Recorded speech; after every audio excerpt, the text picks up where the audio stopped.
Asian Americans were being given loans to open businesses in Black communities.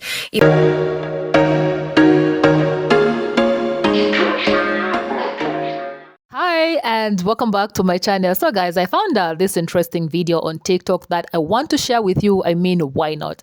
So this video is about an Asian American woman responding to a comment that was left on her video about why there were no Black businesses or Asian businesses in white neighborhood, and why Black people never received loans to set up businesses while Asians received loans. So guys, make sure you watch this video up to the end, because the stitches guys are coming with receipts and good points. So let's just watch this clip that I'm talking about, guys.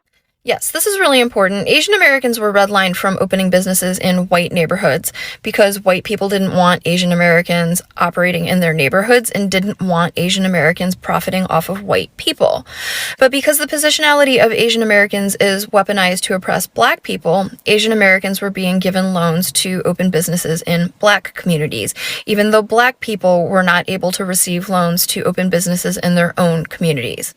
And as I've said before, as a result of this, Black wealth is essentially paid out twice when it goes to Asian American businesses.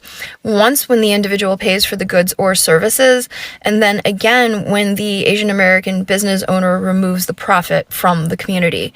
Because usually people open businesses in their own communities, and this is mutually beneficial, where the business owner is making a livelihood off of providing goods and services to their community. And by being a member of the community, they're contributing and they're investing back into the community. This is an ideal situation, and that is not what happens with Asian American businesses operating in Black communities. So yes, we've always known this for a very long time, but it's good to hear it from the mouth that needs to speak it out, right? And everything she said in this video is the truth.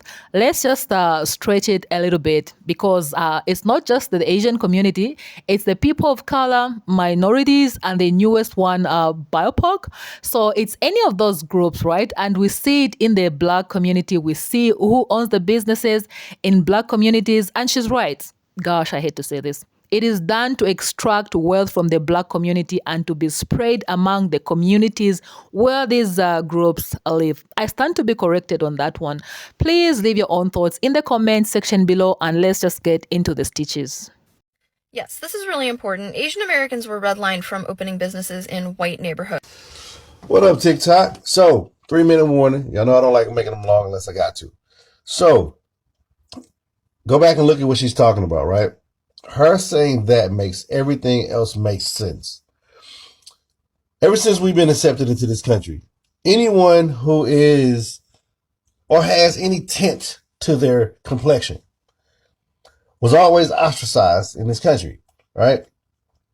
But nobody more than us, we already know the history of that, right? So all these years, every time we fight for something, they rebrand it and use it against us in another way, right? So we take it all the way up to 1965. We fight for civil rights, but we don't really we fighting for civil rights for Black people, but it got worded so that it'll be for everyone, which isn't a problem. But then they use that to punish us too. So now you look at the hood, look at where we at. I'll take St. Louis where I live, and in the city, there is a tremendous amount of Asian restaurants, right? Nobody make Chinese food like people in St. Louis make Chinese food. Nobody. But there's also a bunch of Pakistani restaurants, or they have more like grocery stores, little convenience stores, you know. So Hindu people, Pakistani people, everybody got something that got stake in the hood, Black people. And what she said just made it make sense. Everyone can get a loan to get something in our neighborhood, but once you try to get past those city limits out to the other neighborhoods, it's where it get real iffy. That's why you never see them out there. So they basically won't let us do it, and then use the immigrants against us and cause a big issue, which we don't really even have issue because we wind up being cool with them, but we also are kind of pissed because we're like, we want to do that and they won't let us. So it starts to come out. Like, you start to see the BS that they play. They do it the same way when it comes to buying like hood homes and all these other things. Won't let us get it, but they'll let everybody else come in and move in and do it. Now, you take every movement since then. You take the feminist movement. We ain't really have our issues in the black community, but they brought our black women in and we got a lot more issues in the community. Same thing with this patriarchy thing. They're using everything against us, and each generation keep falling for it. We would have had way more than what we have if they wouldn't have kept burning our shit down. But they still using everybody against us. Red line from opening businesses in white neighborhoods. Yep, and what she's saying is exactly true. Guess how long the black dollar stays in our community? 30 minutes. It's true. It goes out to the Asians, it goes out to the Arabs, it goes out to the whites, the doctors, the lawyers, and it never stays in our community. And, you know, what she's saying is exactly right. The whites do not want the Asians setting up shop in their communities, so they pay them and give them loans that they won't give to black people to set up in the black community. Okay, so not only do they take away and not give to African Americans after this whole slavery thing, right? But they give to other communities to rape us again. So no one on my page should ever say black people do not uplift themselves when there's a whole system, a systemic racism set up for failure of African Americans. Because the positionality of Asian Americans is weaponized to oppress black people. Now, let's be honest, but I'm also going to acknowledge my privilege in all of this. We're in 2023, right? The last time I had braids in my hair was in 2018, and this photo was in Vietnam. And the time before that, it was this right here. I was in Haiti. Now, this photo is from like 2014. And can you imagine how long my hair was in 2016, right? Right after I came back from Haiti, I cut all my hair off. My hair was waist length.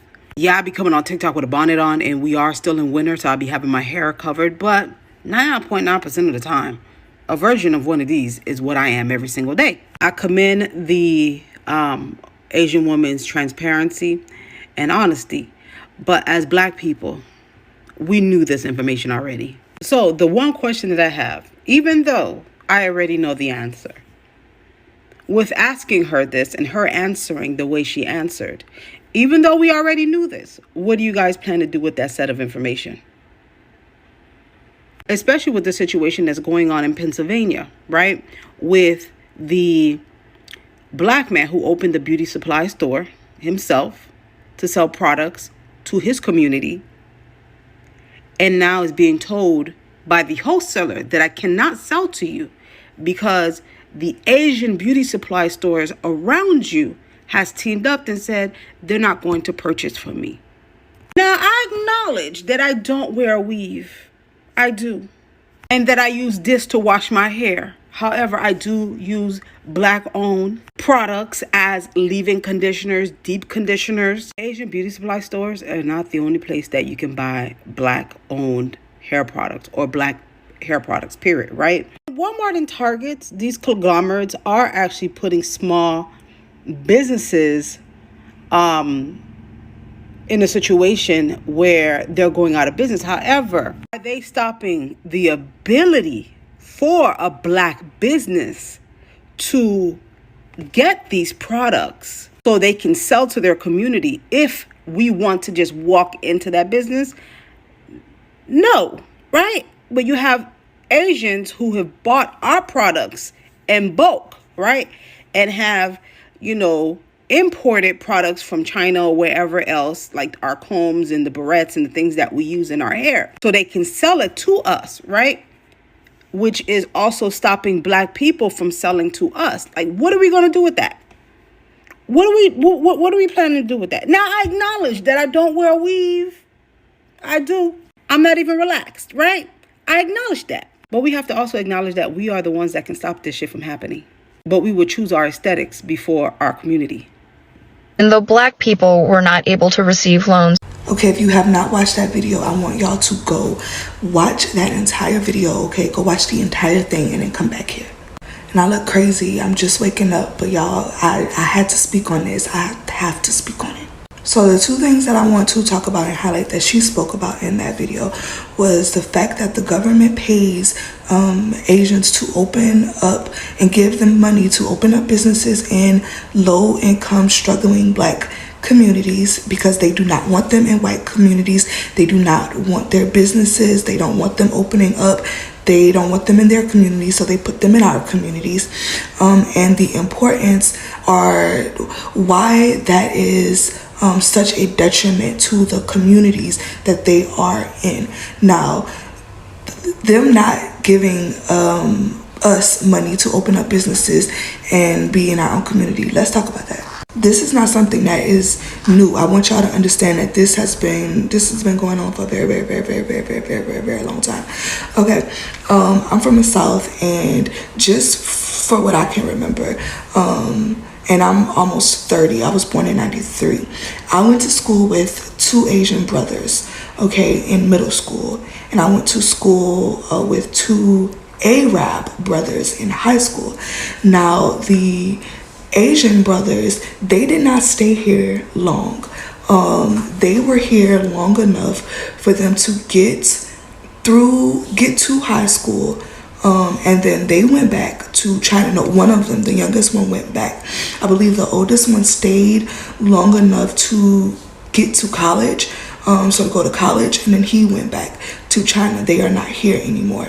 Their family opened up a restaurant / little gas station right smack dab in the middle of the hood in my city, my little town where I live. Y'all, it's so crazy because when I look at where it was placed, yes, it's in the smack dab middle of like the hood, but as far as profit wise, it's like the perfect location. They are actually across the street from our post office, and they also sit across the street from a funeral home, a very busy section. You have to pass by schools and like everything. It's they make a lot of money. Now, the Arab thing, I didn't really start to notice until like I was in college, but just how many Arab owned stores they are in Black communities. Arab gas stations, little food places, it's so many of them.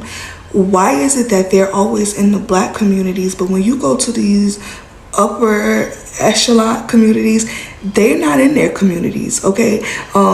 They put them in the hood, and I never understood it. I thought that was the businesses' ideas. I didn't know that was government mandated, right?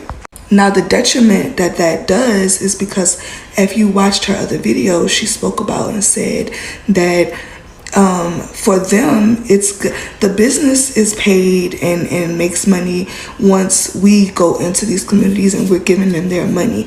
But then their community is also doubling or profiting double off of that, because their profits are not spent in the communities in which their businesses are thrown in the middle of.